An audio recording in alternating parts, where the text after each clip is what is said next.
ఆంధ్రప్రదేశ్ రాష్ట్రం చరిత్రలో ఒక నూతనమైన అధ్యాయానికి శ్రీకారం చుట్టబోతున్నాం. అదే 10వ ఇంటర్నేషనల్ యోగా డే. ఇది ఈ సంవత్సరం జూన్ 21వ తారీఖున ప్రపంచం మొత్తం జరుపుకునే పెద్ద ఈవెంట్. అదే సందర్భంలో భారతదేశం ప్రపంచానికి అందిస్తున్నటువంటి ఒక గిఫ్ట్ గాని లేకపోతే ఒక ప్రత్యేకమైనటువంటి కార్యక్రమం. దీనికి నాంది పలికినటువంటి ఎప్పటి నుంచో మనకు వారసత్వంగా యోగా వస్తుంది. కానీ దీనికి ప్రత్యేకంగా గుర్తింపు తెచ్చిన వ్యక్తి ప్రపంచం మొత్తం నరేంద్ర మోడీ గారు. Yoga is a science, yoga is a legacy for India. అదే సమయంలో ఎన్నో వారసత్వ సంపదలకి మనం కారణమయ్యాం.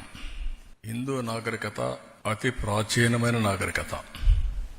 అలాంటి మన దగ్గర వచ్చి ప్రపంచం మొత్తం చదువుకున్న రోజులు రాను రాను ఇవన్నీ కూడా అనేక దాడులతో లేకుంటే వేరే వాళ్ళ పరిపాలనలు ఇవన్నీ కనుమరుగయ్యే పరిస్థితి వచ్చింది. అలాంటి ఒక్కొక్క దాన్ని మళ్లీ గుర్తింపు తేవడమే కాకుండా ప్రపంచానికి దీని విలువ చాటి చెప్పించి వాళ్లు కూడా అమలు చేసే విధంగా తీసుకొచ్చిన ఏకైక వ్యక్తి నరేంద్ర మోడీ గారు.